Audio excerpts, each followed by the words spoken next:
ਸਾਡਾ ਜਿਹੜਾ ਇੱਥੇ ਆਉਣ ਦਾ ਮਨੋਰਥ ਸੀ ਉਹ ਪੂਰਾ ਹੋ ਗਿਆ।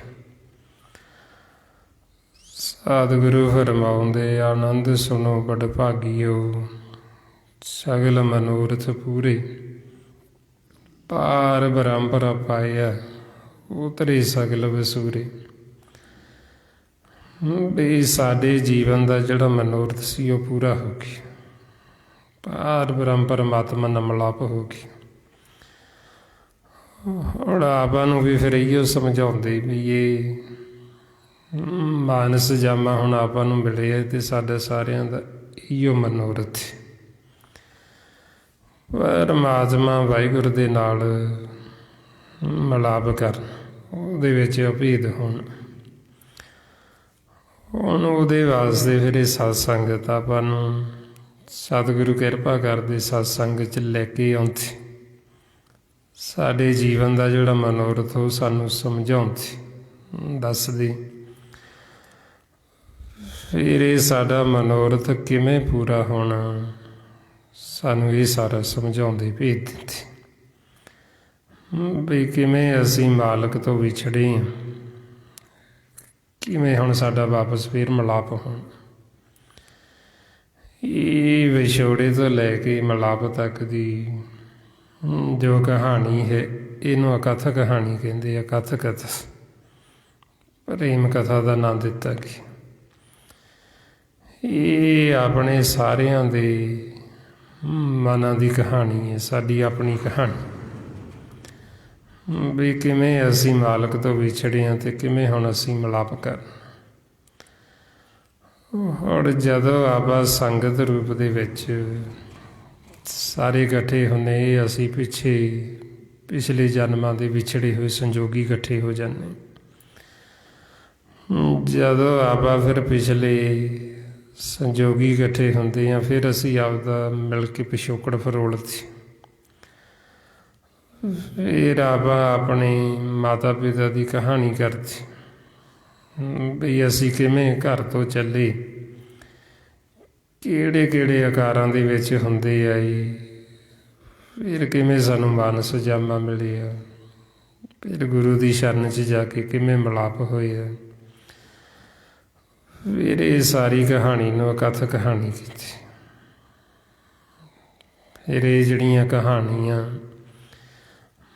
ਮਾਲਕ ਦੀ, ਉਹ ਫਿਰ ਜਿਹੜੇ ਮਾਲਕ ਦੇ ਸਪੁੱਤ ਫਿਰ ਉਹ ਕਰਦੇ।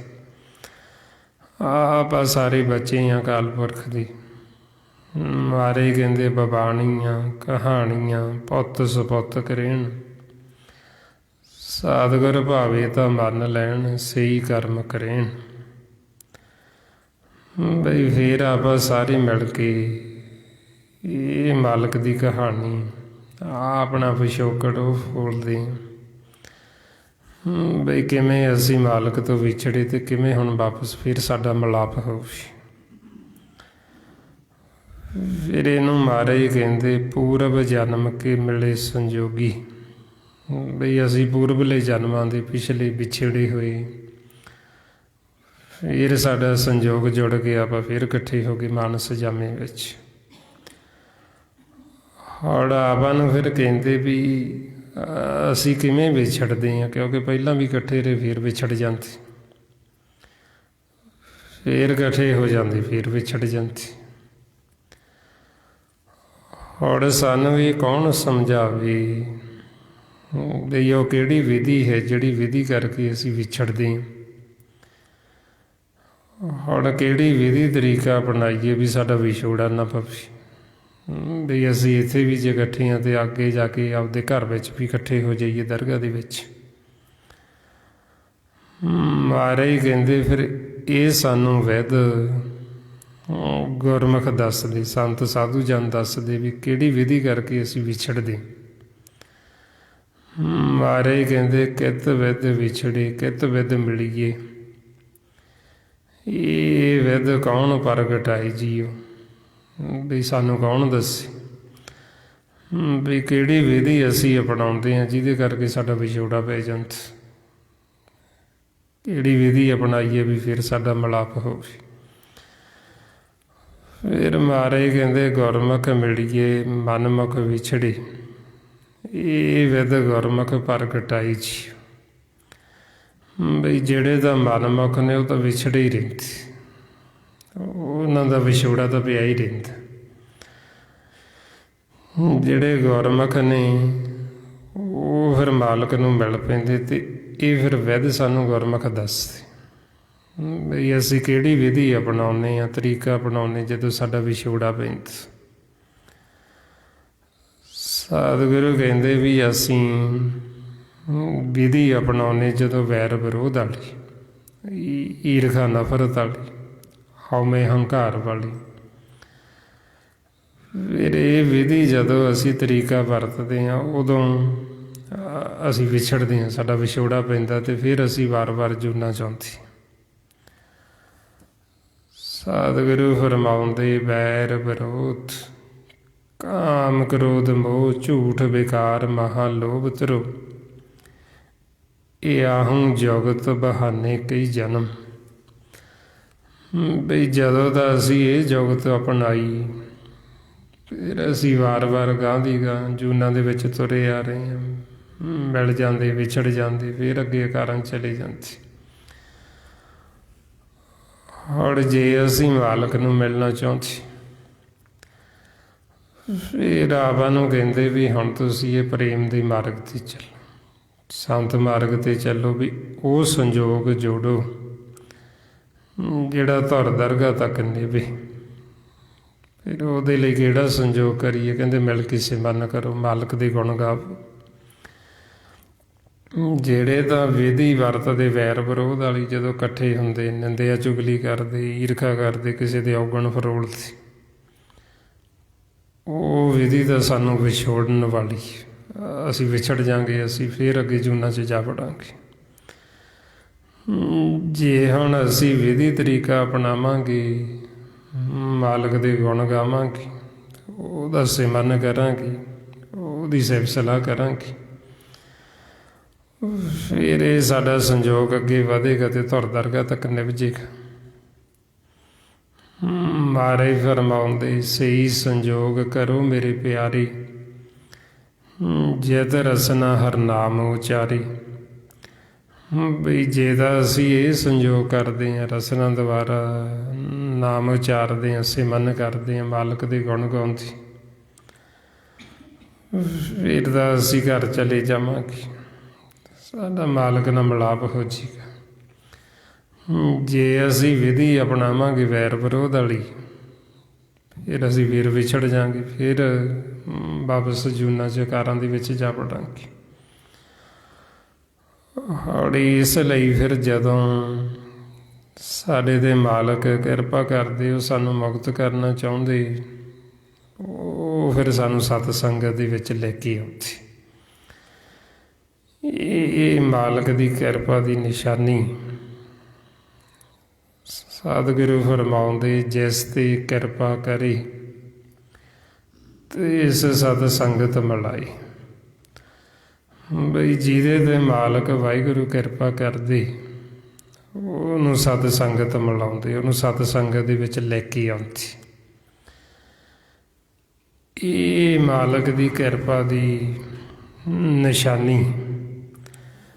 ਜਿਵੇਂ ਹੁਣ ਆਪਾਂ ਸੰਸਾਰ 'ਚ ਕਹਿੰਦੇ ਹਾਂ ਵੀ ਰੱਬ ਸਾਡੇ 'ਤੇ ਕਿਰਪਾ ਕਰੇ, ਪਰਮਾਤਮਾ ਵਾਹਿਗੁਰੂ ਸਾਡੇ 'ਤੇ ਕਿਰਪਾ ਕਰੇ। ਹੁਣ ਉਹਦੀ ਕਿਰਪਾ ਦੀ ਨਿਸ਼ਾਨੀ ਕਿ ਕਿਵੇਂ ਸਾਨੂੰ ਪਤਾ ਲੱਗਦਾ ਵੀ ਸਾਡੇ 'ਤੇ ਉਹਨੇ ਕਿਰਪਾ ਕੀਤੀ? ਫਿਰ ਆਪਾਂ ਨੂੰ ਇਹ ਕਿਰਪਾ ਦੀ ਨਿਸ਼ਾਨੀ ਦੱਸਦੇ ਵੀ ਜਦੋਂ ਸਾਡੇ 'ਤੇ ਕਿਰਪਾ ਕਰਦੇ, ਸਾਨੂੰ ਸਤ ਸੰਗਤ ਦੇ ਵਿੱਚ ਲੈ ਕੇ ਆਉਂਦੇ, ਸਾਧ ਸੰਗਤ 'ਚ ਲਿਆ ਕੇ ਬਿਠਾ ਕੇ ਫਿਰ ਸਾਨੂੰ ਇਹ ਸਾਰੀ ਸੋਝੀ ਦਿੰਦੇ, ਸਾਰਾ ਇਹ ਸਾਨੂੰ ਭੇਦ ਦਿੰਦੇ। ਇਸ ਲਈ ਮਹਾਰਾਜ ਕਹਿੰਦੇ ਵੀ ਜਿਹੜੇ ਤਾਂ ਵੱਡੇ ਭਾਗਾਂ ਵਾਲੇ ਨੇ ਉਹ ਸਤ ਸੰਗਤ 'ਚ ਆਉਂਦੇ, ਜਿਹੜੇ ਭਾਗਾਂ ਤੋਂ ਹੀਣੇ ਨੇ ਉਹ ਫਿਰ ਜਮਾਂ ਦੇ ਵੱਸ ਪਏ ਹੋਏ, ਉਹ ਝੋਟਾਂ ਖਾਂਦੇ ਜਮਾਂ 'ਚ। ਮਹਾਰਾਜ ਕਹਿੰਦੇ ਵੱਡ ਭਾਗੀ ਸਤ ਸੰਗਤ ਪਾਵੇ, ਭਾਗਹੀਣ ਭਰਮ ਚੋਟਾਂ ਖਾਵੇ। ਬਈ ਵੱਡੇ ਭਾਗਾਂ ਵਾਲਿਆਂ ਨੂੰ ਇਹ ਸਤ ਸੰਗਤ ਮਿਲਦੀ, ਪ੍ਰਾਪਤ ਹੁੰਦੀ। ਇਸ ਲਈ ਮਹਾਰਾਜ ਫਿਰ ਕਹਿੰਦੇ ਜਿਹੜੇ ਭਾਗਾਂ ਤੋਂ ਹੀਣੇ ਬਈ ਉਹ ਭਰਮਾਂ 'ਚ ਫਿਰ ਉਹ ਦੁਖੀ ਰਹਿੰਦੀ, ਸੰਸਾਰ ਦੇ ਵਿੱਚ ਚੋਟਾਂ ਖਾਂਦੀ। ਹੌਲੀ ਫਿਰ ਮਾਲਕ ਦੀ ਕਿਰਪਾ ਵੀ ਜਦੋਂ ਤਾਂ ਉਹ ਸਾਨੂੰ ਮੁਕਤ ਕਰਨਾ ਚਾਹੁੰਦਾ, ਉਹ ਸਾਨੂੰ ਸਤਸੰਗ 'ਚ ਲੈ ਆਉਂਦੇ ਅਤੇ ਇੱਕ ਮਨਮੁਖ ਨੇ ਜਿਹੜੇ ਧਾਂਦੀ ਪਿੱਟੀ ਜਾਂਦੀ। ਸਾਰੀ ਉਮਰ ਉਹ ਲੱਗੇ ਰਹਿੰਦੇ ਕਰਮ ਕਰਨ, ਦਿਨ ਰਾਤ ਲੱਗੇ ਹੋਏ ਨੇ ਧੰਦ ਪਿੱਟਣ। ਇੱਕ ਇਹਨਾਂ ਨੂੰ ਕਿਰਪਾ ਕਰਕੇ ਸਤਸੰਗ 'ਚ ਲੈ ਕੇ ਆਉਂਦੇ, ਉਹਨਾਂ ਦੇ ਮਨ ਨੂੰ ਸੁੱਖ ਦਿੰਦੇ, ਉਹਨਾਂ ਦੇ ਮਨ ਨੂੰ ਸ਼ਾਂਤੀ ਆਉਂਦੀ। ਇੱਕ ਉਹ ਨੇ ਵੀ ਜਿਹੜੇ ਦਿਨ ਰਾਤ ਲੱਗੇ, ਸਤਿਗੁਰੂ ਕਹਿੰਦੇ ਵੀ ਧੰਦ ਪਿੱਟਣ ਕਰਮੀ ਕੀਤੀ ਜਾਂਦੀ। ਮਾਰੇ ਫਰਮਾਉਂਦੇ ਸਭ ਮੋਹ ਮਾਇਆ ਸਰੀਰ ਹਰ ਕੀਆ, ਵਿੱਚ ਦੇਹੀ ਮਾਨੁਖ ਭਗਤ ਕਰਾਈ। ਇੱਕ ਨਾ ਸਤਿਗੁਰ ਮੇਲ ਸੁਖ ਦੇਵੇ, ਇੱਕ ਮਨਮੁਖ ਧੰਦ ਪਿਟਾਈ। ਬਈ ਇੱਕ ਤਾਂ ਸਾਨੂੰ ਸਤਸੰਗ 'ਚ ਲਿਆ ਕੇ ਬਿਠਾ ਕੇ ਸਾਨੂੰ ਸੁੱਖ ਦਿੰਦੇ, ਇੱਕ ਮਨਮੁਖ ਨੇ ਜਿਹੜੇ ਧਾਂਦੀ ਪਿੱਟੀ ਜਾਂਦੇ, ਦਿਨ ਰਾਤ ਲੱਗੇ ਹੋਏ ਇਹ ਕਰਮ ਕਰਨ ਸੰਸਾਰ ਦਾ ਕਰੀ ਜਾਂਦੇ, ਨਾਲੇ ਕਰਮ ਕਰਦੇ ਨਾਲੇ ਦੁਖੀ ਹੁੰਦੇ। ਮਨ ਨੂੰ ਫੇਰ ਨਹੀਂ ਸ਼ਾਂਤੀ ਆਉਂਦੀ, ਮਨ ਨੂੰ ਫੇਰ ਨਹੀਂ ਸੁੱਖ। ਦਿਨ ਰਾਤ ਚਿੰਤਾਵਾਂ ਫਿਕਰ ਲੱਗੇ ਹੋਏ, ਉਹਨਾਂ ਦੇ ਵਿੱਚ ਦੁਰਮਤ ਦੀ ਅਗਨ ਦੇ ਵਿੱਚ ਸੜਦੇ ਪਏ, ਦੁਖੀ ਹੁੰਦੇ। ਵੀ ਜਿਨ੍ਹਾਂ 'ਤੇ ਕਿਰਪਾ ਕਰਦੇ ਉਹਨਾਂ ਨੂੰ ਸਤਸੰਗ 'ਚ ਲਿਆ ਕੇ ਸੁੱਖ ਦਿੰਦੇ, ਵੀ ਸਾਨੂੰ ਇਹ ਬੰਧਨਾਂ ਤੋਂ ਯਾਦ ਕਰਾ ਕੇ ਲੈ ਆਉਂਦੇ। ਹੁਣ ਜੇ ਆਪਾਂ ਆਖੀਏ ਵੀ ਅਸੀਂ ਆਪ ਸੰਗ 'ਚ ਆ ਜਾਂਦੇ, ਆਪ ਨਹੀਂ ਆਉਂਦੇ, ਉਹ ਸਾਡੇ 'ਤੇ ਕਿਰਪਾ ਕਰਦੇ ਅਤੇ ਫਿਰ ਆਉਂਦੇ। ਜੇ ਸਾਡੇ 'ਤੇ ਮਾਲਕ ਕਿਰਪਾ ਨਾ ਕਰੇ ਤਾਂ ਆਪਾਂ ਆ ਹੀ ਨਹੀਂ ਸਕਦੇ। ਸੋ ਇਸ ਲਈ ਫਿਰ ਆਪਾਂ ਨੂੰ ਕਹਿੰਦੇ ਵੀ ਉਹਦੀ ਕਿਰਪਾ ਦੇ ਨਾਲ ਤੂੰ ਮੇਰੀ ਕਿਰਪਾ ਤੇ ਭਇਓ ਸਾਧ ਸੰਗ, ਇਹੋ ਕਾਜ ਤੁਮ ਆਪ ਕੀਓ। ਬਈ ਇਹ ਕਾਰਜ ਮਾਲਕ ਖੁਦ ਕਰਦੀ, ਸਾਨੂੰ ਕੰਮਾਂ ਕਾਰਾਂ ਤੋਂ ਵਿਹਲੇ ਕਰਕੇ ਸਾਨੂੰ ਲੈ ਆਉਂਦੀ। ਬਈ ਤਾਂ ਕਿ ਇਹਨਾਂ ਦੇ ਮਨ ਨੂੰ ਸੁੱਖ ਮਿਲੇ, ਇਹਨਾਂ ਨੂੰ ਸ਼ਾਂਤੀ ਆਵੇ, ਆਪਦੇ ਜੀਵਨ ਦਾ ਮਨੋਰਥ ਪੂਰਾ ਕਰ ਲੈਣ। ਹੁਣ ਕਈ ਜੀਵ ਐਸੇ ਨੇ ਬਈ ਉਹਨਾਂ ਨੂੰ ਆ ਕੇ ਸੰਗਤ ਉਹ ਕਹਿੰਦੇ ਕੰਮ ਹੀ ਬਹੁਤ, ਸਿਮਰਨ ਵਾਸਤੇ ਟਾਈਮ ਕਿੱਥੇ, ਵੀ ਇਹ ਤਾਂ ਵਿਹਲਿਆਂ ਦਾ ਕੰਮ ਹੈ ਜੀ, ਵਾਹਿਗੁਰੂ ਵਾਹਿਗੁਰੂ ਕਰਨਾ, ਸਾਡੇ ਕੋਲ ਤਾਂ ਮਰਨ ਦੀ ਵੀ ਵਿਹਲ ਨਹੀਂ। ਹੁਣ ਮਾਰੇ ਸੱਚੇ ਪਾਤਸ਼ਾਹ ਫਿਰ ਸਮਝਾਉਂਦੇ ਵੀ ਉਹ ਜੀਵ ਭਾਗਾਂ ਤੋਂ ਹੀਣੇ ਨੇ, ਵੀ ਉਹਨਾਂ ਦਾ ਜਿਹੜਾ ਜੀਵਨ ਉਹ ਧਰੈਗ ਹੈ, ਜਿਹੜੇ ਜੀਵ ਸਤਸੰਗਤ ਨਹੀਂ ਕਰਦੇ। ਸਤਿਗੁਰੂ ਰੋਜ਼ ਫਰਮਾਉਂਦੇ ਜੋ ਸਤਿਗੁਰ ਸ਼ਰਨ ਸੰਗਤ ਨਹੀਂ ਆਏ, ਧ੍ਰਿਗ ਜੀਵੇ ਧ੍ਰਿਗ ਜੀਵਾਸ। ਬਈ ਜਿਹੜੇ ਜੀਵ ਸਤਸੰਗਤ ਨਹੀਂ ਕਰਦੇ ਉਹਨਾਂ ਦਾ ਜਿਉਣਾ ਧ੍ਰਿਗ, ਬਹੁਤ ਵੱਡੀ ਲਾਹਨਤ। ਜਦੋਂ ਪੁਰਾਤਨ ਸਮੇਂ ਦੇ ਵਿੱਚ ਕਿਸੇ ਨੂੰ ਬਹੁਤ ਵੱਡੀ ਲਾਹਨਤ ਪਾਉਣੀ ਹੁੰਦੀ, ਉਹਨੂੰ ਕਹਿੰਦੇ ਵੀ ਤੇਰਾ ਜਿਉਣਾ ਧ੍ਰਿਗ, ਵੀ ਲਾਹਨਤ ਤੇਰੇ ਇਹ ਜੀਵਨ 'ਤੇ। ਹੁਣ ਇਸੇ ਤਰ੍ਹਾਂ ਹੀ ਸਤਿਗੁਰੂ ਕਹਿੰਦੇ ਵੀ ਜਿਹੜੇ ਜੀਵ ਸਤਸੰਗਤ ਨਹੀਂ ਕਰਦੇ, ਜਿਹੜੇ ਸੇਵਾ ਨਹੀਂ ਕਰਦੇ, ਉਹਨਾਂ ਦਾ ਜਿਉਣਾ ਧ੍ਰਿਗ।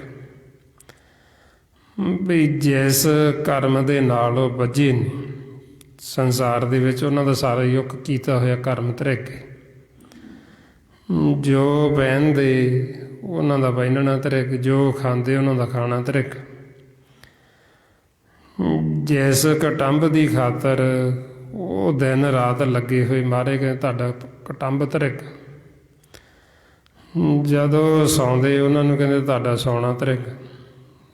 ਵੀ ਜਿਸ ਮਕਸਦ ਵਾਸਤੇ ਤੁਸੀਂ ਆਏ ਹੋ, ਜੇ ਤੁਸੀਂ ਉਹ ਨਹੀਂ ਕਰਦੇ, ਜੇ ਤੁਸੀਂ ਮਾਲਕ ਪਰਮੇਸ਼ਰ ਦੇ ਨਾਲ ਮਿਲਾਪ ਨਹੀਂ ਕਰਦੇ, ਮਾਰਗ ਦੇ ਉੱਤੇ ਨਹੀਂ ਚੱਲਦੇ,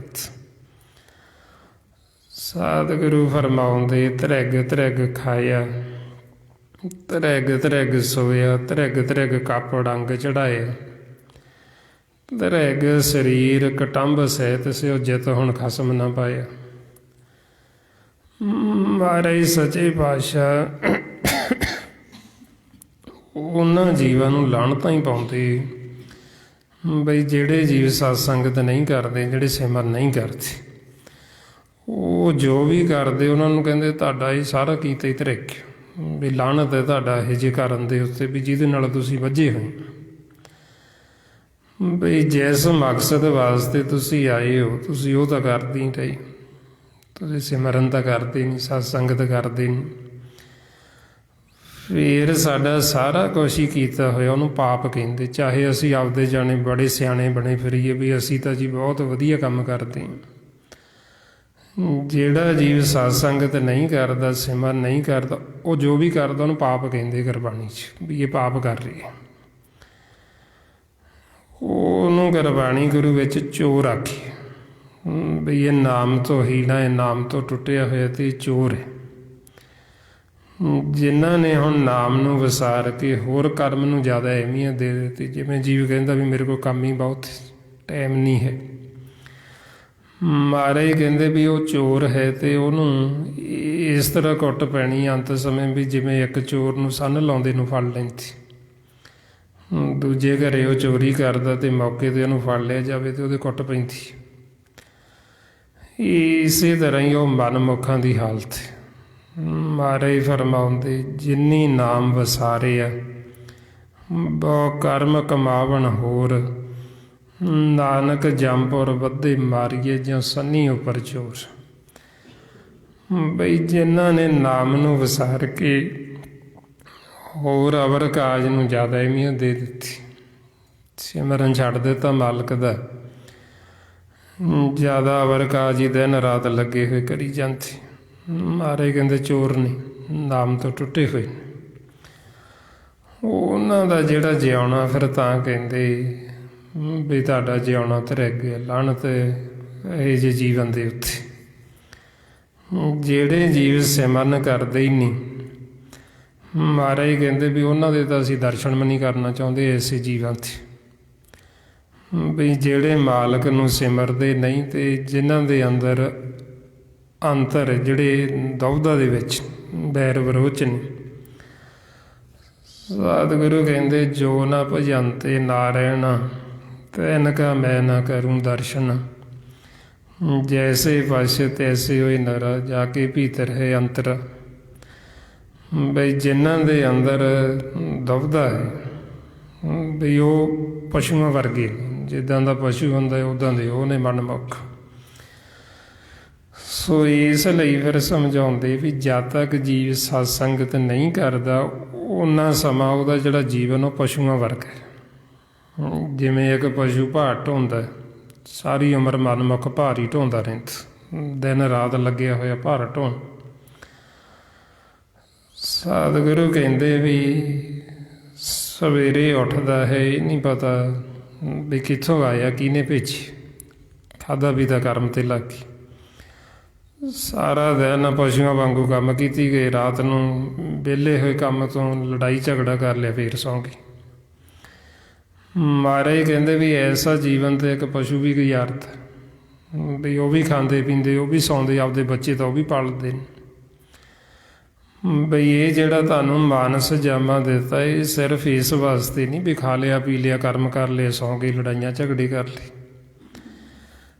ਬਈ ਇਹ ਮਾਨਸ ਜਾਮਾ ਇਸ ਵਾਸਤੇ ਦਿੱਤਾ 84 ਲੱਖ ਜੂਨ ਤੋਂ ਉੱਤਮ, ਬਈ ਇਹਦੇ ਵਿੱਚ ਰਹਿੰਦੇ ਹੋਏ ਅਸੀਂ ਪਰਮਾਤਮਾ ਵਾਹਿਗੁਰੂ ਦੇ ਨਾਲ ਮਿਲਾਪ ਕਰ ਲਈਏ, ਅਸੀਂ ਆਪਦੇ ਅਸਲ ਘਰ ਦੀ ਪਹਿਚਾਣ ਕਰ ਲਈਏ, ਆਪਦੇ ਦੇਸ਼ ਦੇ ਵਿੱਚ ਅਸੀਂ ਆਉਣ ਜਾਣ ਬਣਾ ਲਈਏ, ਜਿਉਂਦੇ ਜੀ ਅਸੀਂ ਜੀਵਨ ਮੁਕਤ ਹੋ ਜਾਈਏ, ਅਸੀਂ ਅਮਰ ਹੋ ਜਾਈਏ। ਹੁਣ ਇਸ ਵਾਸਤੇ ਸਾਨੂੰ ਮਾਨਸ ਜਾਮਾ ਦਿੱਤਾ ਜਾਂਦਾ। ਪਰ ਜਦ ਤੱਕ ਜੀਵ ਸਤਸੰਗਤ ਨਹੀਂ ਕਰਦਾ ਉਹਨੂੰ ਤਾਂ ਇਹ ਵੀ ਨਹੀਂ ਪਤਾ ਵੀ ਮੈਨੂੰ ਮਿਲਿਆ ਕਾਹਦੇ ਵਾਸਤੇ, ਉਹਨੂੰ ਨਹੀਂ ਪਤਾ ਵੀ ਇਹਦਾ ਮਨੋਰਥ ਕੀ ਹੈ ਜੀਵਨ ਤੋਂ ਮੇਰੇ ਤਾਂ। ਸੋ ਇਸ ਲਈ ਫਿਰ ਸਮਝਾਉਂਦੇ ਬੈਨ ਸੰਗਤੀ ਸਭ ਐਸੇ ਰਹੇ ਜੈਸੇ ਪਸ਼ ਢੋਰ। ਬਈ ਸਤ ਸੰਗਤ ਤੋਂ ਬਿਨਾਂ ਜੀਵ ਪਸ਼ੂਆਂ ਵਰਗਾ ਹੈ, ਜਿਵੇਂ ਪਸ਼ੂ ਢੋਰ ਹੁੰਦਾ ਉਹਦੇ ਵਰਗਾ ਹੈ। ਬਈ ਦਿਨ ਰਾਤ ਭਾਰ ਢੋਣ ਲੱਗਿਆ ਹੋਇਆ, ਕਰਮ ਹੀ ਕੀਤੀ ਜਾਂਦਾ, ਜਿਸ ਮਕਸਦ ਵਾਸਤੇ ਆਇਆ ਉਹ ਤਾਂ ਕਰਦਾ ਹੀ ਨਹੀਂ, ਆਪਦੇ ਬਾਰੇ ਨਹੀਂ ਸੋਚਦਾ, ਆਪਦੇ ਉੱਤੇ ਦਇਆ ਨਹੀਂ ਕਰਦਾ। ਜਿਵੇਂ ਹੁਣ ਆਪਾਂ ਨੂੰ ਕਹਿੰਦੇ ਵੀ ਤੁਸੀਂ ਦਇਆ ਕਰੋ ਆਪਦੇ ਆਪੇ ਤੇ, ਵੀ ਪਹਿਲਾਂ ਤੁਸੀਂ ਆਪਦਾ ਆਪਾਂ ਤਾਂ ਭਲਾ ਕਰੋ, ਦੂਜਿਆਂ ਦਾ ਤਾਂ ਭਲਾ ਬਾਅਦ ਦੀ ਗੱਲ ਹੈ। ਹੁਣ ਅਸੀਂ ਆਪਦੇ ਆਪਾਂ ਨਹੀਂ ਭਲਾ ਕਰਦੇ ਤੇ ਹੋਰ ਦਾ ਤਾਂ ਭਲਾ ਕਰਨਾ ਹੀ ਕੀ ਹੈ। ਹੁਣ ਜਿਹੜਾ ਜੀਵ ਸਿਮਰ ਨਹੀਂ ਕਰਦਾ, ਸਤ ਸੰਗਤ ਨਹੀਂ ਕਰਦਾ, ਉਹ ਤਾਂ ਆਪਦਾ ਹੀ ਨਹੀਂ ਭਲਾ ਕਰ ਰਿਹਾ, ਉਹਨੇ ਕਿਸੇ ਦਾ ਹੋਰ ਕੀ ਭਲਾ ਕਰਨਾ ਹੋਏ। ਜੇ ਹੁਣ ਅਸੀਂ ਆਪਦਾ ਆਪਾਂ ਹੀ ਨਹੀਂ ਭਲਾ ਕਰ ਸਕਦੇ ਤੇ ਫਿਰ ਅਸੀਂ ਹੋਰ ਕਿਸੇ ਦਾ ਕੀ ਸਵਾਰ ਦਾਂਗੇ। ਇਸ ਵਾਸਤੇ ਫਿਰ ਆਪਾਂ ਨੂੰ ਸਮਝਾਉਂਦੇ ਵੀ ਇਹ ਜੋ ਅਸੀਂ ਸਿਮਰਨ ਕਰਦੇ ਹਾਂ, ਸਤ ਸੰਗਤ ਕਰਦੇ, ਇਹ ਕਿਸੇ ਹੋਰ ਵਾਸਤੇ ਨਹੀਂ, ਇਹ ਸਾਡੇ ਆਪਦੇ ਵਾਸਤੇ, ਵੀ ਇਹਦੇ ਨਾਲ ਸਾਡਾ ਹੀ ਭਲਾ ਹੋਣਾ, ਸਾਡੇ ਮਨ ਨੇ ਹੀ ਇਹਦੇ ਨਾਲ ਤਰਨਾ ਤੇ ਸਾਨੂੰ ਹੀ ਸੋਝੀ ਆਉਣੀ, ਸਾਡੇ ਜੀਵਨ ਦਾ ਹੀ ਮਕਸਦ ਜਿਹੜਾ ਉਹ ਪੂਰਾ ਹੋਣਾ ਤੇ ਸਾਨੂੰ ਇਹ ਗਿਆਨ ਹੋਣਾ, ਸਾਨੂੰ ਜੋ ਸਤਿਗੁਰੂ ਬਖਸ਼ਿਸ਼ ਕਰਦੇ ਬ੍ਰਹਮ ਦਾ, ਵੀ ਤਾਂ ਕਿ ਇਹਦੇ ਨਾਲ ਸਾਡੇ ਮਨ ਦਾ ਭਲਾ ਹੋ ਸਕੇ, ਸਾਡਾ ਆਪਣਾ ਆਪਾ ਭਲਾ ਹੋ ਸਕੇ। ਸੋ ਤਾਂ ਫਿਰ ਮਾਰੇ ਕਹਿੰਦੇ ਵੀ ਜਿਹੜਾ ਤਾਂ ਸੰਸਾਰ ਦਾ ਬੁਰਾ ਕਰਮ ਇਹਨੇ ਕਰਨਾ ਹੁੰਦਾ, ਵੀ ਉਦੋਂ ਤਾਂ ਮਨਮੁਖ ਸ਼ੇਰ ਬਣ ਜਾਂਦਾ, ਜਦੋਂ ਸਿਮਰਨ ਕਰਨਾ ਹੋਵੇ ਉਦੋਂ ਆਲਸ ਕਰਦਾ, ਉਦੋਂ ਦਲਿੱਦਰ ਕਰਦਾ। ਮਾਰੇ ਕਹਿੰਦੇ ਚੰਗਿਆਈ ਆਲਕ ਕਰੇ, ਬਰਿਆਈ ਹੋਈ ਸ਼ੇਰ, ਵੀ ਜਦੋਂ ਤਾਂ ਚੰਗਾ ਆਪਦਾ ਭਲਾ ਕਰਨਾ, ਸਿਮਰਨ ਕਰਨਾ, ਉਦੋਂ ਤਾਂ ਕਰਦਾ ਹੀ ਨਹੀਂ। ਜਦੋਂ ਆਖੀਏ ਸਤ ਸੰਗਤ ਕਰ ਲਾ, ਉਦੋਂ ਨਹੀਂ ਕਰਦਾ। ਜਦੋਂ ਬੁਰਾਈ, ਉਦੋਂ ਚਾਹੇ ਸਾਰੀ ਰਾਤ ਲਾਈ ਰੱਖੋ ਉਹਨੂੰ, ਬੰਗਾਰ ਕਰਨ 'ਤੇ ਲੱਗਾ ਰਹੇਗਾ, ਦਿਨ ਰਾਤ ਲੱਗਾ ਰਹੇਗਾ। ਨਿੰਦਿਆ ਜਿੰਨੀ ਮਰਜ਼ੀ ਕਰਾ ਲਓ, ਵੈਰ ਵਿਰੋਧ ਦੀਆਂ ਗੱਲਾਂ ਜਿੰਨੀਆਂ ਮਰਜ਼ੀ ਸੁਣ ਲਓ, ਉਦੋਂ ਬੜਾ ਸ਼ੇਰ ਬਣ ਜਾਂਦਾ।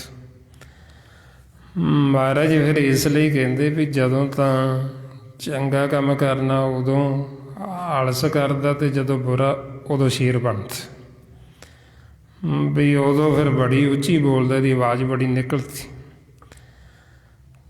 ਅਤੇ ਜੇ ਸਿਮਰਨ ਕਰਨਾ ਹੋਵੇ ਉਦੋਂ ਆਵਾਜ਼ ਨਹੀਂ ਨਿਕਲਦੀ।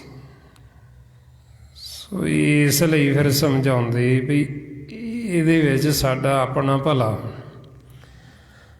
ਬਈ ਜਿਹਦੇ ਨਾਲ ਦਾ ਸਾਡਾ ਭਲਾ ਹੋਣਾ, ਉਹਦੇ ਵਿੱਚ ਜੀਵ ਆਲਸ ਕਰਦਾ। ਕਿਉਂ ਕਰਦਾ? ਕਿਉਂਕਿ ਉਹਨੂੰ ਗਿਆਨ ਨਹੀਂ, ਉਹਨੂੰ ਸੋਝੀ ਨਹੀਂ। ਜਿਹਦੇ ਨਾਲ ਸਾਡਾ ਬੁਰਾ ਹੋਣਾ, ਉਹਦੇ ਵਾਸਤੇ ਬੜੀ ਮਿਹਨਤ ਕਰਦਾ, ਉਹਦੇ ਵਾਸਤੇ ਬੜੀ ਮਸ਼ੱਕਤ, ਬੜੀ ਘਾਲਣਾ ਘਾਲਦਾ। ਸੋ ਇਸ ਲਈ ਫਿਰ ਕਹਿੰਦੇ ਵੀ ਇਹ ਸੰਸਾਰ ਦਾ ਜਿਹੜਾ ਖੇਲ, ਇਹ ਸਾਰਾ ਹੀ ਪੁੱਠਾ ਚੱਲਦਾ, ਇਹ ਉਲਟ ਚੱਲਦਾ। ਗੁਰਬਾਣੀ ਗੁਰੂ ਜੀ ਆਪਾਂ ਨੂੰ ਸਿੱਧਾ ਦੱਸਿਆ, ਅਤੇ ਇਹ ਸੰਸਾਰ ਦਾ ਪੁੱਠਾ, ਇਹਦਾ ਉਲਟਾ ਹੋਇਆ। ਔਰ ਇਸ ਲਈ ਮਹਾਰਾਜ ਕਹਿੰਦੇ ਮਾਇਆ ਮੋਹਿਆ ਟੇਢੋ ਜਾਤ, ਵੀ ਮਾਇਆ ਦਾ ਮੋਹਿਆ ਹੋਇਆ, ਮਾਇਆ ਦੇ ਘਰ ਦੇ ਵਿੱਚ ਇਹ ਪੁੱਠੇ ਰਸਤੇ 'ਤੇ ਚੱਲਦਾ, ਟੇਢਾ ਚੱਲਦਾ। ਹੁਣ ਆਪਣਾ ਜਿਹੜਾ ਰਸਤਾ ਇਹ ਸਿੱਧਾ ਹੈ, ਜਿਹਨੂੰ ਸੰਤ ਮਾਰਗ ਕਹਿੰਦੇ ਲਿਵਦਾ ਰਸਤਾ। ਹੌਲੇ ਸਿੱਧੇ ਰਸਤੇ 'ਤੇ ਚੱਲਣ ਵਾਲੇ ਵਿਰਲੇ ਵਿਰਲੇ ਸੰਤ ਮਾਰਗ 'ਤੇ ਜਿਹੜੇ ਚੱਲਦੇ। ਮਹਾਰਾਜ ਕਹਿੰਦੇ ਜਗ ਮੇ ਉਤਮ ਕਾਢੀਏ ਬਿਰਲੇ ਗਈ ਕਿ ਜਿਹੜਾ ਧਾਤ ਦਾ ਰਸਤਾ, ਉਹਦੇ 'ਤੇ ਬਹੁਤ ਜ਼ਿਆਦਾ ਭੀੜ ਲੱਗੀ ਹੋਈ ਹੈ। ਹੁਣ ਉਹ ਜਿਹੜੀ ਭੀੜ, ਉਹ ਜੀਵ ਨੂੰ ਪ੍ਰਭਾਵਿਤ ਕਰਦੀ, ਵੀ ਇੰਨੀ ਜਿੱਥੇ ਭੀੜ ਲੱਗੀ, ਇੰਨੇ ਲੋਕ ਜਾ ਰਹੇ ਨੇ, ਵੀ ਉਹ ਤਾਂ ਠੀਕ ਹੀ ਹੋਣਗੇ। ਜਿੱਧਰ ਨੂੰ ਕੋਈ ਵਿਰਲਾ ਵਿਰਲਾ ਜਾਂਦਾ, ਉਹ ਉਹਨੂੰ ਕਮਲਾ ਕਹਿੰਦੇ ਵੀ ਇਹ ਪੁੱਠੇ ਪਾਸੇ ਨੂੰ ਚੱਲਦਾ, ਕਿਉਂਕਿ ਇੱਧਰ ਨੂੰ ਜੇ ਇੱਕ ਚੱਲਦਾ ਤਾਂ ਦੂਜੇ ਪਾਸੇ ਨੂੰ ਲੱਖਾਂ ਜਾਣ ਵਾਲੇ। ਹੁਣ ਉਹ ਇਸ ਕਰਕੇ ਫਿਰ ਗੁਰਮੁਖਾਂ ਨੂੰ ਕਹਿੰਦੇ ਵੀ ਇਹ ਕਮਲੇ, ਵੀ ਇਹ ਪੁੱਠੇ ਚੱਲਦੇ ਨੇ, ਵੀ ਜਿੱਧਰ ਨੂੰ ਸੰਸਾਰ ਚੱਲਦਾ ਹੈ ਉੱਧਰ ਨੂੰ ਕਿਉਂ ਨਹੀਂ ਜਾ ਰਹੇ। ਹੁਣ ਸਤਿਗੁਰੂ ਕਹਿੰਦੇ ਵੀ ਇਹ ਸੰਸਾਰ ਦਾ ਜਿਹੜਾ ਰਸਤਾ, ਇਹ ਧਾਤ ਦਾ ਰਸਤਾ, ਇਹ ਅੱਗੇ ਜੂਨਾਂ 'ਚ ਜਾਂਦਾ। ਤਾਈਓ ਮਹਾਰਾਜ ਕਹਿੰਦੇ ਮਾਰਗ ਸੰਸਾਰ ਕੋ ਨਾਨਕ ਥਿਰ ਨਹੀਂ ਕੋਈ, ਵੀ ਇਹ ਸੰਸਾਰ ਦਾ ਮਾਰਗ ਜਿਹੜਾ ਥਿਰ ਰਹਿਣ ਵਾਲਾ ਨਹੀਂ, ਸਦਾ ਨਹੀਂ, ਵੀ ਇਹਦੇ ਉੱਤੇ ਚੱਲਦੇ ਚੱਲਦੇ ਅਸੀਂ ਡੁੱਬਾਂਗੇ ਭਵ ਸਾਗਰ ਦੇ ਵਿੱਚ। ਜੇ ਹੁਣ ਅਸੀਂ ਜੀਵਨ ਦਾ ਲਾਹਾ ਕੱਟਣਾ ਚਾਹੁੰਦੇ ਤੇ ਕਹਿੰਦੇ ਸੰਤ ਮਾਰਗ 'ਤੇ ਚੱਲੋ। ਹੁਣ ਉਹਦੇ 'ਤੇ ਵਿਰਲੇ ਵਿਰਲੇ ਚੱਲਦੇ ਕੋਈ ਕੋਈ। ਹੁਣ ਤਾਂ ਫਿਰ ਆਵਾਂ ਨੂੰ ਸਮਝਾਉਂਦੇ ਵੀ ਇਹ ਸਤ ਸੰਗ ਮਾਲਕ ਨੂੰ ਮਿਲਾਪ ਦਾ ਰਸਤਾ ਨਹੀਂ ਦੱਸਿਆ ਜਾਂਦਾ। ਉਹਨੂੰ ਗੁਰਬਾਣੀ ਗੁਰੂ 'ਚ ਕਹਿੰਦੇ ਵੀ ਇਹ ਜਿਹੜੀ ਸਭਾ ਉਹ ਧਾਤ ਦਾ ਰਸਤਾ ਤ੍ਰੈ ਗੁਣਾਂ ਦਾ ਮਾਇਆ 'ਚ ਤ੍ਰੈ ਗੁਣ ਸਭਾ ਧਾਤ ਹੈ। ਸਭਾ ਕਹਿੰਦੇ ਸੰਗਤ ਨੂੰ ਬਈ ਜਿਵੇਂ ਜੇ ਕਦੇ ਚਾਰ ਜੀਵ ਇਕੱਠੇ ਨੇ ਸੰਗਤ ਉਹ ਵੀ ਹੈ, ਉਹ ਵੀ ਇਕੱਠੇ ਨੇ, ਪਰ ਉੱਥੇ ਉਹ ਗੱਲਾਂ ਕੀ ਕਰਦੇ, ਵਿਚਾਰਾਂ ਕੀ ਕਰਦੇ ਵੀ ਜੇ ਤਾਂ ਉਹ ਦੁਬਦਾ ਦੀ ਵੈਰ ਵਿਰੋਧ ਦੀ ਗੱਲ ਕਰਦੇ ਤੇ ਉਹ ਧਾਤ ਦਾ ਰਸਤਾ ਮਾਇਆ 'ਚ। ਜੇ ਹੁਣ ਅਸੀਂ ਮਾਲਕ ਦੀ ਵਿਚਾਰ ਕਰਦੇ ਹਾਂ, ਸਿਮਰਨ ਕਰ ਰਹੇ ਹਾਂ, ਆਪਦੇ ਘਰ ਦੀ ਵਿਚਾਰ ਕਰਦੇ, ਇਹਨੂੰ ਲਿਵ ਦਾ ਰਸਤਾ ਕਹਿੰਦੇ, ਸੰਤ ਮਾਰਗ। ਫਿਰ ਅਸੀਂ ਆਪਦੇ ਘਰ ਦੇ ਮਾਰਗ 'ਤੇ ਚੱਲ ਰਹੇ ਹਾਂ, ਮਾਲਕ ਦੇ ਨਾਲ ਮਿਲਾਪ ਹੋ ਜੇ ਸਾਡਾ, ਉਹ ਰਸਤੇ 'ਤੇ ਚੱਲ ਰਹੇ ਹਾਂ। ਹੌੜੇ ਦੋ ਹੀ ਰਾਹ ਨੇ, ਤੀਜਾ ਹੋਰ ਕੋਈ ਰਾਹ ਨਹੀਂ ਹੈ। ਮਹਾਰਾਜ ਕਹਿੰਦੇ ਲਿਵ ਧਾਤ ਦੋਇ ਰਾਹੋ ਹੈ, ਹੁਕਮੀ ਕਾਰ ਕਮਾਈ। ਗੁਰਮੁਖ ਆਪਣਾ ਮਨ ਮਾਰਿਆ, ਸ਼ਬਦ ਕਸਵੱਟੀ ਲਾਈ। ਬਈ ਇਹ ਦੋ ਰਾਹ ਨੇ, ਇੱਕ ਲਿਵ ਦਾ, ਦੂਜਾ ਧਾਤ। ਜਿਹੜਾ ਤਾਂ ਲਿਵ ਦਾ ਰਾਹ ਹੈ ਉਹ ਸੰਤਾਂ ਦਾ ਰਾਹ ਹੈ, ਸੰਤ ਮਾਰਗ। ਜਿਹੜਾ ਧਾਤ ਦਾ ਰਾਹ ਹੈ ਉਹ ਮਰਮੁਖਾਂ ਦਾ ਰਾਹ ਹੈ, ਜਿਹੜਾ ਅੱਗੇ ਜੂਨਾਂ 'ਚ ਜਾਂਦਾ। ਹੁਣ ਤੀਜਾ ਹੋਰ ਕੋਈ ਰਾਹ ਨਹੀਂ ਹੈ। ਜਾਂ ਤਾਂ ਲਿਵ ਦੇ ਮਾਰਗ 'ਤੇ ਚੱਲ ਕੇ ਅਸੀਂ ਮਾਲਕ ਨੂੰ ਮਿਲ ਲਈਏ ਤੇ ਅਸੀਂ ਸਦਾ ਵਾਸਤੇ ਅਮਰ ਹੋ ਜਾਈਏ।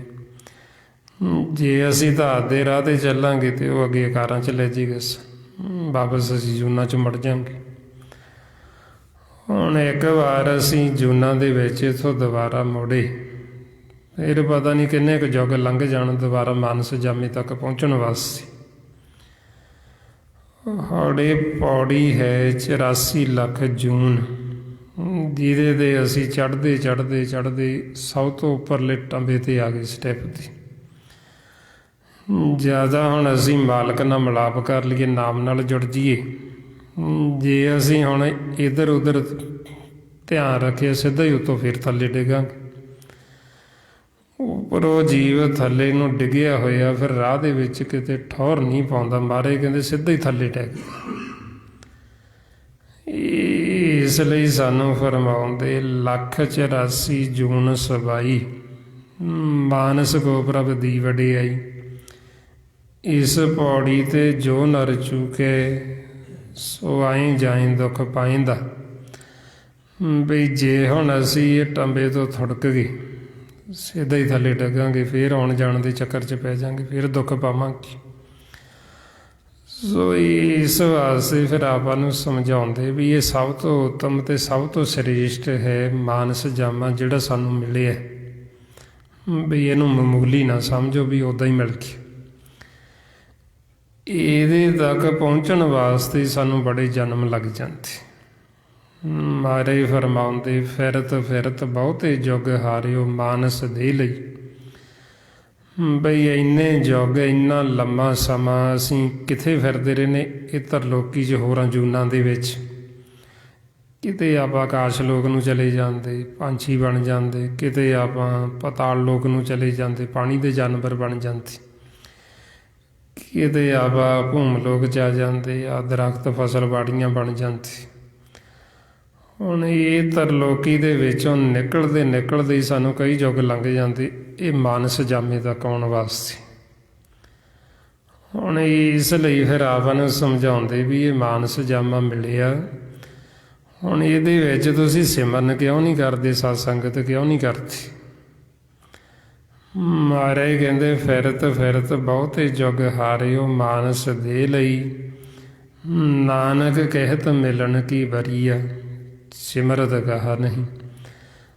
ਬਈ ਪਹਿਲਾਂ ਤਾਂ ਅਸੀਂ ਹਾਰਦੇ ਰਹੇ ਹੋਰਾਂ ਜੂਨਾਂ 'ਚ, ਕਿਉਂਕਿ ਸਾਨੂੰ ਇਹ ਮੌਕਾ ਵਾਰੀ ਨਾ ਮਿਲੀ।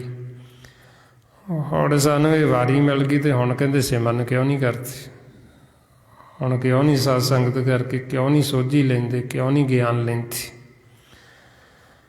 ਆਪਾਂ ਨੂੰ ਹੁਣ ਹੀ ਮੌਕਾ, ਹੁਣ ਹੀ ਅਸੀਂ ਮਾਨਸ ਜਾਮੇ ਵਿੱਚ ਸੇਵਾ ਕਰ ਸਕਦੇ ਸੰਤਾਂ ਦੀ, ਉਹਨਾਂ ਦਾ ਸੰਗ ਕਰ ਸਕਦੇ। ਜੇ ਅਸੀਂ ਭੁੱਲ ਗਏ ਹਾਂ ਰਸਤਾ, ਉਹਨਾਂ ਤੋਂ ਪੁੱਛ ਸਕਦੇ। ਹੁਣ ਬੇਨਤੀਆਂ ਤਾਂ ਆਪਾਂ ਨੂੰ ਕਰਨੀਆਂ ਚਾਹੀਦੀਆਂ ਗੁਰੂ ਸਾਹਿਬਾਨਾਂ ਨੂੰ, ਗੁਰਮੁਖਾਂ ਨੂੰ, ਪਰ ਉਲਟਾ ਉਹ ਸਾਨੂੰ ਬੇਨਤੀਆਂ ਕਰਦੇ। ਬਈ ਸਿਮਰਨ ਕਰੋ, ਸਤ ਸੰਗਤ ਕਰੋ, ਬਈ ਕਿਉਂਕਿ ਹੁਣ ਵੇਲਾ, ਹੁਣ ਮੌਕਾ, ਜੇ ਮੌਕਾ ਤੁਹਾਡੇ ਹੱਥੋਂ ਲੰਘ ਗਿਆ ਫਿਰ ਪਛਤਾਉਂਗੇ ਬਾਅਦ 'ਚ। ਸੋ ਇਸ ਵਾਸਤੇ ਹੁਣ ਬੇਨਤੀਆਂ ਤਾਂ ਆਪਾਂ ਨੂੰ ਕਰਨੀਆਂ ਚਾਹੀਦੀਆਂ ਗੁਰੂ ਸਾਹਿਬ ਨੂੰ, ਉਲਟਾ ਉਹ ਸਾਨੂੰ ਬੇਨਤੀਆਂ ਕਰਦੇ। ਉਹ ਕਿਉਂ ਬੇਨਤੀਆਂ ਕਰਦੇ? ਕਿਉਂਕਿ ਉਹਨਾਂ ਨੂੰ ਸੋਝੀ ਹੈ, ਉਹਨਾਂ ਨੂੰ ਗਿਆਨ, ਉਹਨਾਂ ਦਾ ਮਨ ਜਾਗਦਾ ਵੀ ਉਹਨਾਂ ਨੂੰ ਪਤਾ ਵੀ ਇਹ ਵਾਰ ਮੌਕਾ ਮਿਲਦਾ ਨਹੀਂ। ਇਸ ਲਈ ਮਹਾਰਾਜ ਰੋਜ਼ ਫਰਮਾਉਂਦੇ, ਕਰੂੰ ਬੇਨੰਤੀ ਸੁਣੋ ਮੇਰੇ ਮੀਤਾ, ਸੰਤ ਟਹਿਲ ਕੀ ਬੇਲਾ, ਇਹਾਂ ਖਾਟ ਚਲੋ ਹਰ ਲਾਹਾ, ਅੱਗੇ ਵਸਣ ਸਹੇਲਾ। ਬਈ ਸਾਡੀ ਬੇਨਤੀ ਹੈ ਵੀ ਇਹ ਬੇਨਤੀ ਨੂੰ ਸੁਣੋ। ਹੁਣ ਤੁਸੀਂ ਸੰਤਾਂ ਦੀ ਟਹਿਲ ਕਮਾ ਸਕਦੇ। ਸੰਤਾਂ ਦੀ ਟਹਿਲ ਹੁੰਦੀ ਸੇਵਾ, ਸਿਮਰਨ ਕਰਨਾ। ਇਹ ਜਿਹੜਾ ਆਪਾਂ ਸਿਮਰਨ ਕਰਦੇ, ਇਹ ਸੰਤਾਂ ਦੀ ਸੇਵਾ ਹੈ। ਸੰਤ ਕੀ ਸੇਵਾ ਨਾਮ ਤੇ ਆਈਏ। ਵੀ ਸੰਤਾਂ ਦੀ ਸੇਵਾ ਕੀ ਹੁੰਦੀ? ਸਿਮਰਨ ਕਰਨਾ, ਉਹਨਾਂ ਦਾ ਵਚਨ ਮੰਨਣਾ। ਜੇ ਅਸੀਂ ਸੰਤਾਂ ਦਾ ਵਚਨ ਮੰਨਾਂਗੇ, ਸਿਮਰਨ ਕਰਾਂਗੇ, ਜੋ ਸਾਨੂੰ ਕਹਿੰਦੇ ਸਤ ਸੰਗਤ ਕਰੋ, ਸਤ ਸੰਗਤ ਕਰਾਂਗੇ। ਜੋ ਸਾਨੂੰ ਛੱਡਣ ਨੂੰ ਕਹਿੰਦੇ ਵੀ ਤੁਸੀਂ ਨਿੰਦਿਆ ਚੁਗਲੀ ਛੱਡੋ, ਬੈਰ ਵਿਰੋਧ ਛੱਡੋ, ਜੇ ਅਸੀਂ ਉਹਨਾਂ ਦਾ ਇਹ ਵਚਨ ਮੰਨਾਂਗੇ ਤੇ ਅਸੀਂ ਇਹ ਭਵ ਸਾਗਰ, ਸੰਸਾਰ ਸਾਗਰ ਤੋਂ ਪਾਰ ਹੋ ਜਾਵਾਂਗੇ। ਸਾਡਾ ਵਾਹਿਗੁਰੂ ਨਾਲ ਮਿਲਾਪ ਹੋ ਜਾਏਗਾ। ਮਹਾਰਾਜ ਇਸ ਲਈ ਫਰਮਾਉਂਦੇ, ਸੰਤੋ ਸਾਗਰ ਪਾਰ ਉਤਰੀਏ, ਜੇ ਕੋ ਬਚਨ ਕਮਾਵੇ ਸੰਤਨ ਕਾ, ਸੋ ਗੁਰ ਪ੍ਰਸਾਦੀ ਤਰੀਏ। ਸਾਨੂੰ ਸਾਰਿਆਂ ਨੂੰ ਹੀ ਸੰਤ ਆਖੀਏ, ਕਿਉਂਕਿ ਆਪਾਂ ਸਾਰੇ ਬੱਚੇ ਹਾਂ ਅਕਾਲ ਪੁਰਖ ਵਾਹਿਗੁਰੂ ਦੀ। ਸਾਡੇ ਸਾਰਿਆਂ ਦੇ ਮਨਾਂ ਨੂੰ ਹੀ ਸੰਤ ਕਹਿ ਕੇ ਸੰਬੋਧਨ ਕਰਦੇ। ਬਈ ਸੰਤੋ, ਜੇ ਤੁਸੀਂ ਸੁਖੀ ਹੋਣਾ ਚਾਹੁੰਦੇ ਹੋ ਸਦਾ ਲਈ, ਜੇ ਤੁਸੀਂ ਆਤਮਿਕ ਸੁੱਖ ਭਾਲਦੇ, ਫਿਰ ਤੁਸੀਂ ਸਤ ਸੰਗਤ ਦੇ ਵਿੱਚ ਆਓ, ਸਤਿਗੁਰਾਂ ਦੀ ਸ਼ਰਨ ਦੇ ਵਿੱਚ ਆਓ। ਮਾਰੇ ਫਰਮਾਉਂਦੇ, ਸੰਤੋ ਸੁਣੋ ਸੁਣੋ ਜਨ ਭਾਈ, ਗੁਰ ਕਾਢੀ ਬਾਂਹ ਕਉ ਕੀਜੈ, ਜੇ ਆਤਮ ਕੋ ਸੁਖ ਸੁਖ ਨਿਤ ਲੋੜੋ, ਤਾਂ ਸਤਿਗੁਰ ਸ਼ਰਨ ਪਵੀਜੈ। ਬਈ ਜੇ ਤੁਸੀਂ ਨਿਤ ਸੁੱਖ ਲੋੜਦੇ, ਵੀ ਤੁਸੀਂ ਸਦਾ ਸੁਖੀ ਹੋਣਾ ਚਾਹੁੰਦੇ ਹੋ, ਤੇ ਫਿਰ ਤੁਸੀਂ ਸਤਿਗੁਰਾਂ ਦੀ ਸ਼ਰਨ ਦੇ ਵਿੱਚ ਆਓ। ਜਦੋਂ ਹੁਣ ਆਪਾਂ ਸਤਿਗੁਰਾਂ ਦੀ ਸ਼ਰਨ 'ਚ ਆਉਂਦੇ, ਸਤ ਸੰਗਤ 'ਚ ਆਉਂਦੇ, ਫਿਰ ਸਾਨੂੰ ਤਰੀਕਾ ਦੱਸਦੇ ਵੀ ਸੁਖੀ ਕਿਵੇਂ ਹੋਣਾ। ਉਹਦੇ ਵਾਸਤੇ ਫਿਰ ਆਪਾਂ ਨੂੰ ਕਹਿੰਦੇ ਵੀ ਸਿਮਰਨ ਕਰੋ। ਜਦੋਂ ਅਸੀਂ ਸਿਮਰਨ ਕਰਾਂਗੇ ਤੇ ਅਸੀਂ ਸੁਖੀ ਹੁੰਦੇ ਜਾਵਾਂਗੇ। ਮਹਾਰਾਜ ਕਹਿੰਦੇ, ਸਿਮਰ ਸਿਮਰ ਸਿਮਰ ਸੁੱਖ ਪਾਇਆ। ਬਈ ਸਿਮਰਨ ਕਰਕੇ ਤੁਸੀਂ ਇਹ ਸੁੱਖ ਦੀ ਪ੍ਰਾਪਤੀ ਕਰ ਲਓ। ਜਦੋਂ ਅਸੀਂ ਇਹ ਸਿਮਰਨ ਕਰਾਂਗੇ, ਜਿਹੜਾ ਵੀ ਕਰੇਗਾ ਉਹਦੇ ਮਨ ਨੂੰ ਸੁੱਖ ਮਿਲੇਗਾ, ਉਹਦੇ ਮਨ ਨੂੰ ਸ਼ਾਂਤੀ ਆਏਗੀ। ਜੇ ਹੁਣ ਅਸੀਂ ਸਿਮਰਨ ਕਰਾਂਗੇ ਨਹੀਂ, ਫਿਰ ਸਾਡੇ ਮਨ ਨੇ ਦੁਖੀ ਰਹਿਣਾ। ਇਸ ਲਈ ਮਹਾਰਾਜ ਕਹਿੰਦੇ ਵੀ ਉਹਨਾਂ ਨੂੰ ਲਾਜ ਨਾਲ ਮਰਨਾ ਚਾਹੀਦਾ ਜਿਹੜੇ ਜੀਵ ਸਿਮਰਨ ਕਰਦੇ। ਜੇ ਉਹ ਚਾਹੁੰਦੇ ਵੀ ਅਸੀਂ ਸਿਮਰਨ ਤੋਂ ਬਿਨਾਂ ਸੁਖੀ ਹੋ ਜਾਵਾਂਗੇ, ਉਹ ਸੁਖੀ ਹੋ ਹੀ ਨਹੀਂ ਸਕਦੇ। ਨਾ ਉਹ ਸੁਖੀ ਇਸ ਸੰਸਾਰ 'ਚ ਰਹਿ ਸਕਦੇ, ਨਾ ਉਹ ਸੁਖੀ ਸੌਂ ਸਕਦੇ। ਮਹਾਰਾਜ ਇਸ ਲਈ ਫਰਮਾਉਂਦੇ, ਲਾਜ ਮਰੇ ਜੋ ਨਾਮ ਨਾ ਲੇਵੇ, ਨਾਮ ਵਿਹੂਣ ਸੁਖੀ ਕਿਉਂ ਸੋਵੇ। ਹਰ ਸਿਮਰਨ ਛਾਟ ਪਰਮਗਤ ਚਾਹੇ, ਮੂਲ ਬਿਨਾ ਸਾਕਾਂ ਕਥਾ ਹੀ। ਬਈ ਉਹਨਾਂ ਨੂੰ ਤਾਂ ਲਾਜ ਸ਼ਰਮ ਦੇ ਨਾਲ ਮਰਨਾ ਚਾਹੀਦਾ ਜਿਹੜੇ ਜੀਵ ਸਿਮਰਨ ਨਹੀਂ ਕਰਦੇ। ਕਿਉਂਕਿ ਜੀਵਨ ਮਿਲੇ ਹੀ ਇਸ ਵਾਸਤੇ ਮਾਨਸ ਜਾਮੇ ਵਿੱਚ। ਜੇ ਅਸੀਂ ਹੁਣ ਨਹੀਂ ਗੁਣ ਗਾਵਾਂਗੇ, ਫਿਰ ਕਦੋਂ ਗਾਵਾਂਗੇ ਮਾਲਕ ਜੀ। ਫਿਰ ਤਾਂ ਜਦੋਂ ਜੀਵ ਹੋਰਾਂ ਜੂਨਾਂ 'ਚ ਚਲਾ ਜਾਂਦਾ ਹੈ, ਫਿਰ ਉਹਨੂੰ ਕਹਿੰਦੇ ਵੀ ਜਿਵੇਂ ਹੁਣ ਜੀਵ ਪਸ਼ੂ ਦੀ ਜੂਨ 'ਚ ਚਲਾ ਗਿਆ। ਮਹਾਰਾਜ ਕਹਿੰਦੇ ਵੀ ਤੇਰਾ ਹੁਣ ਮੁੱਖ ਗੁੰਗਾ ਹੋ ਗਿਆ, ਤੇਰੇ 4 ਪੈਰ ਨੇ, 2 ਸਿੰਗ ਨੇ, ਹੁਣ ਤੂੰ ਕਿਵੇਂ ਮਾਲਕ ਦੇ ਗੁਣ ਗਾਏਗਾ? ਹੁਣ ਤੂੰ ਗਾ ਨਹੀਂ ਸਕਦਾ। ਮਹਾਰਾਜ ਸੱਚੇ ਪਾਤਸ਼ਾਹ ਕਹਿੰਦੇ, 4 ਪਾਉ 2 ਸਿੰਗ ਗੁੰਗ ਮੁੱਖ, ਤਬ ਕੈਸੇ ਗੁਣ ਗਾਈ ਹੈ। उठत बैठत ठेंगा परत है, तब कत मूंड लकाई है। बई जदों तूं बैल बन गया, बलद बन गया। बाबा कबीर जी का ये शब्द है, तो वो किसी ਨੂੰ ਕਹਿੰਦੇ ਹੁੰਦੇ ਸੀ ਭਗਤਾਂ ਦਾ ਜਿਵੇਂ ਸੁਭਾਅ ਹੁੰਦਾ ਵੀ ਸਿਮਰਨ ਕਰੋ, ਸੰਗਤ ਕਰੋ। ਉਹਨਾਂ ਨੇ ਵੀ ਕਹਿਣਾ, ਉਹ ਕੋਈ ਸੇਠ ਸੀ ਵੀ ਸਿਮਰਨ ਕਰਿਆ ਕਰ, ਤੇ ਉਹਨੇ ਕਹਿਣਾ ਮੇਰੇ ਕੋਲ ਤਾਂ ਕੰਮ ਹੀ ਬਹੁਤ ਹੈ, ਸਿਮਰਨ ਕਰਨਾ ਤਾਂ ਵਿਹਲੇ ਬੰਦੇ ਦਾ ਕੰਮ। ਹੁਣ ਉਹਨਾਂ ਨੇ ਜਦੋਂ ਫੇਰ ਮਿਲਣਾ ਫੇਰ ਉਹੀ ਉਹ ਕਹਿਣਾ ਵੀ ਸੰਗਤ ਕਰਿਆ ਕਰੋ ਜੀ, ਵਾਰ-ਵਾਰ ਜੀਵਨ ਨਹੀਂ ਮਿਲਦਾ। ਉਹਨਾਂ ਨੇ ਮੰਨੀ ਨਹੀਂ ਉਹਨਾਂ ਦੀ, ਤੇ ਉਹ ਬਲਦ ਦੀ ਜੂਨ 'ਚ ਪੈ ਗਈ, ਮਾਨਸ ਤੋਂ ਬਲਦ ਬਣ ਗਈ। ਜਦੋਂ ਬਲਦ ਬਣਿਆ ਹੋਇਆ ਤੇ ਉਹ ਜ਼ਿਮੀਂਦਾਰ ਨੇ ਰੇੜੇ ਦੇ ਅੱਗੇ ਜੋੜਿਆ ਹੋਇਆ, ਉਹਨੇ ਗੋਡੀ ਲਾਈ ਹੋਈ, ਉਹ ਤੁਰੇ ਨਾ, ਉਹ ਕਿਤੇ ਉਹਨੂੰ ਅੱਗ ਦਿਖਾਵੇ, ਕਿਤੇ ਉਹਦੇ ਸੋਟੀਆਂ ਮਾਰੇ ਵੀ ਤੁਰ ਤੇ ਉਹ ਉੱਠੇ ਨਾ। ਉੱਧਰੋਂ ਬਾਬਾ ਕਬੀਰ ਜੀ ਆ ਗਏ, ਤੇ ਗੁਰਮੁਖਾਂ ਦੀ ਦਿਵ ਦ੍ਰਿਸ਼ਟੀ ਹੁੰਦੀ, ਉਹ ਦੇਖ ਲੈਂਦੇ। ਉਹਨਾਂ ਨੇ ਦੇਖਿਆ ਵੀ ਇਹ ਤਾਂ ਉਹੀ ਹੈ ਬਈ ਜਿਹਨੂੰ ਕਹਿੰਦੇ ਹੁੰਦੇ ਸੀ। ਫਿਰ ਉਹਨਾਂ ਨੇ ਆਖਿਆ ਵੀ ਇਹਨੂੰ ਮਾਰਨਾ, ਵੀ ਸਾਨੂੰ ਇਹਦੇ ਨਾਲ ਗੱਲ ਕਰ ਲੈਣ। ਜਦੋਂ ਬਾਬਾ ਕਬੀਰ ਜੀ ਉਹਦੇ ਕੋਲ ਗਏ ਤੇ ਉਹਨੂੰ ਕਹਿਣ ਲੱਗੇ ਵੀ ਉਦੋਂ ਤਾਂ ਤੂੰ ਕਹਿੰਦਾ ਸੀ ਵੀ ਮੈਨੂੰ ਕੰਮ ਬਹੁਤ ਹੈ, ਸਮਾਂ ਨਹੀਂ ਮੇਰੇ ਕੋਲ ਮਾਲਕ ਦਾ ਸਿਮਰਨ ਕਰਨ ਵਾਸਤੇ, ਤੇ ਹੁਣ ਕਾਹਤੋਂ ਬੇਸ਼ਰਮ ਹੋਏ ਆ, ਹੁਣ ਉੱਠ ਕੇ ਤਗੜਾ ਹੋ ਕੇ ਕੰਮ ਕਰ। ਬਈ ਜਦੋਂ ਤੇਰੇ ਕੋਲ ਮੌਕਾ ਸੀ ਮਾਲਕ ਦੇ ਗੁਣ ਗਾਉਣ ਦਾ, ਉਦੋਂ ਤਾਂ ਤੂੰ ਗਾਈ ਨਹੀਂ। ਵੀ ਹੁਣ ਦੇਖ ਤੇਰੇ 4 ਪੈਰ ਨੇ, ਤੇਰਾ ਮੁੱਖ ਗੁੰਗਾ ਹੋ ਚੁੱਕਿਆ, ਹੁਣ ਤੇਰੇ ਉੱਠਦੇ ਬਹਿੰਦੇ ਦੇ ਸੋਟੀਆਂ ਪੈਂਦੀਆਂ ਤੇਰੇ।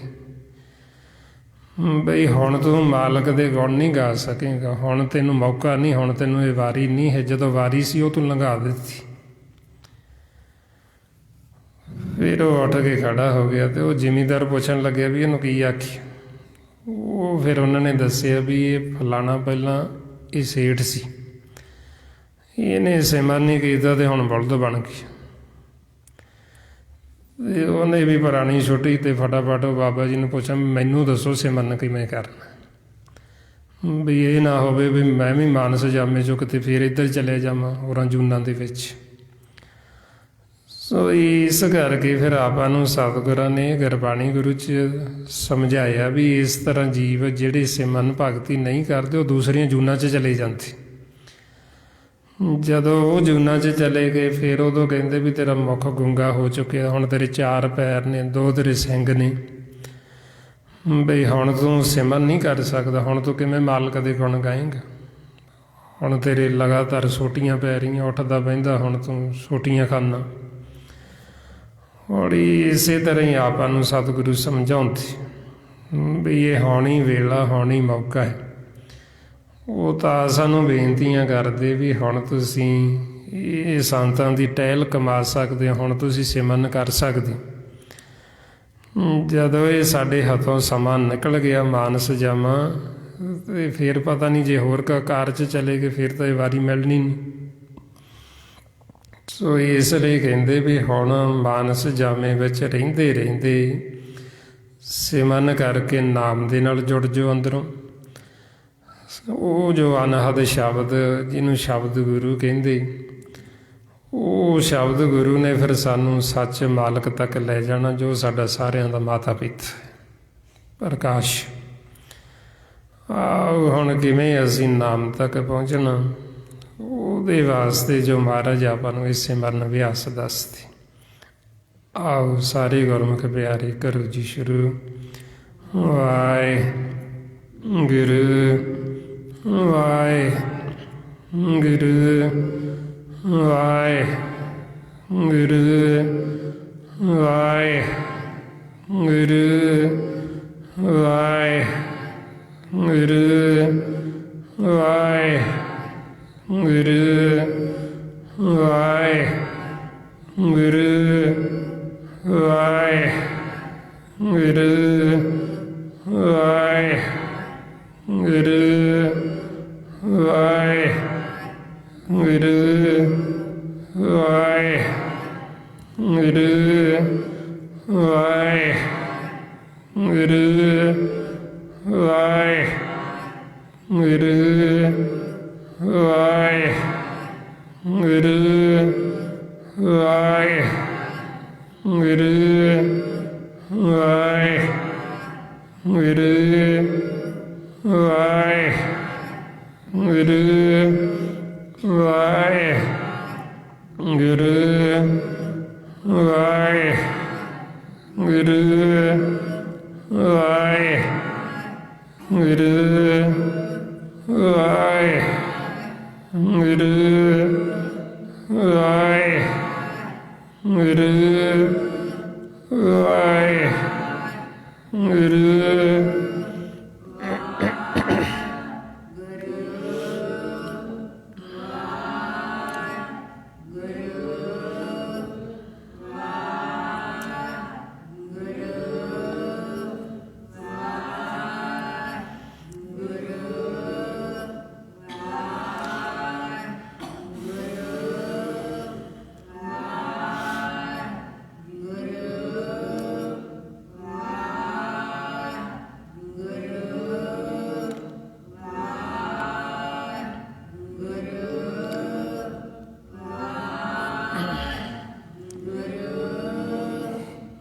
ਵਾਹਿ ਗੁਰੂ ਵਾਹਿ ਗੁਰੂ ਵਾਹਿ ਗੁਰੂ